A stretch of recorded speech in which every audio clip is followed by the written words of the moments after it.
was born in a poor neighborhood in my city, Belo Horizonte, Brazil.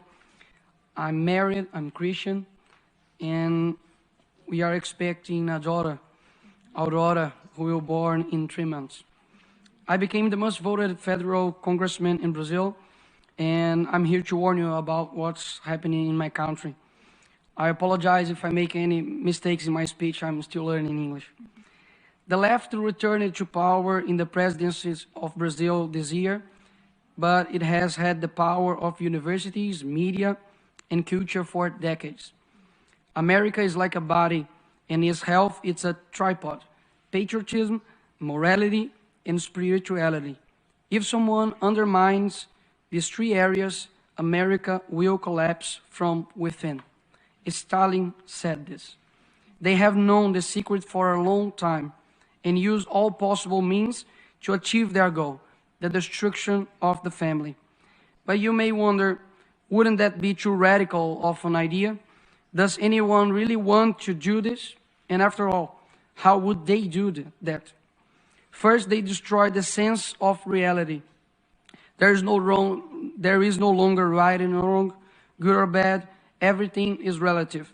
When they say that, why then say that man exists? Women, aren't they concrete concepts? Therefore, they must be abolished. Then they move on stage number 2, the destruction of identity. If you are nothing, then everything can be everything. Therefore, they will destroy your identity as a person. Young people no longer know what or who they are. They are carried away by any wind of doctrine and cling to what is fashionable. They tell you, dress like this, use this type of language, and finally, live like this.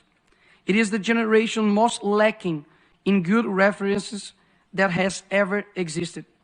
After all, the left replaced Jesus with a Black Lives Matter activist and exchanged the cross, which represents injustice, against an innocent person for symbols that represent nothing other than selfishness of activism itself. By the way, the rainbow is not yours, but ours. Read the Bible and you'll find out.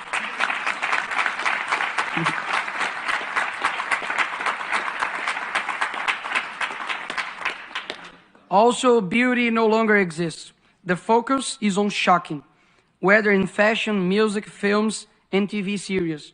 The important thing is to sell a culture that delivers everything you want, except meaning of life. Slaves to their own will. A generation that cannot handle pain, confrontation, much less being told what is wrong. Who exchange their parents' advices for teachers who never carried them in their arms? Who commit the strange of the youth to actions that only serve those who are dominating them? They are too foolish to know that they are being used and who uses them. Like those who campaign for abortion, but ignore that 75 years ago, the Universal Declaration of Human Rights was published, which in its 3rd article states, everyone has the right to life. This is a 12-week-old baby. His or her heart is already beating. It has a fingerprint. There is no one in the world like this baby. When they find a bacteria on Mars, they call it life. But this child is just a clump of cells to them. To those who propagate death and help the largest silent genocidal movement, we will respond with a culture that recognizes the sacredness of life and encourages its acceptance. I renew my commitment of protecting the lives of children, both before and after birth. This is the first and most fundamental of rights. Without it, nothing else is possible. But this is not only tool they use to change our culture. Men who use it to lie about their ages, to go to war and fight for their country, but now lie about their biological sex to compete with women. How did we get to this point?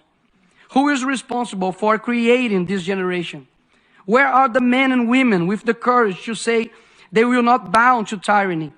Are we watching the world collapse in front of our eyes and we are just going to watch it? No. We ain't nobody's slaves. Our freedom was achieved with a lot of sweat and blood. And it would be very naive to believe that it would be not with sweat and blood that we would maintain it.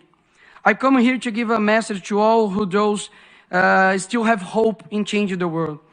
The world will be a better place if there weren't so many people promising to improve it.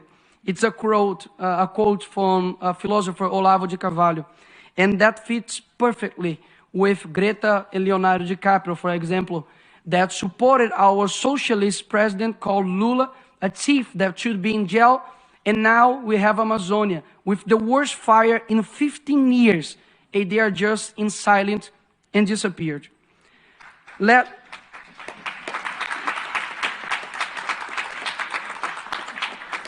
us first be the change. I know that the situation looks terrible and the conservatives tend towards private life, his work and his family. But if we don't rise up for public life, our private life will be and is in danger. To do this, we need to raise educators who will dictate new directions for UNESCO, for example. Education that teaches and not doctrinates. New judges who will honor the magisterium and deliver justice. And not like some of Brazil's Supreme Court who have betrayed the Brazilian people and persecuted their political opponents. New teachers who will use the classroom to train students and not activists. New artists, musicians, directors who will influence culture towards something other than just sex and promiscuity. New people who will transform this world. Know that if you are listening to me right now, I believe in your strength, in your ability to influence and change where you are. You start with your family, then your neighbor. Bring light to your neighborhood, and we will live better than we are now. We never know the extent of our influence, where our voice will reach. But I hope I have reached your heart, because I'm speaking from it. Love is the only thing that transcends time and space. So I hope this speech resonates across generations. To complete, I always say a phrase in Brazil. The present is theirs, but the future is ours. But I hope that one day I'll say, the present is ours, and so is the future. Thank you very much.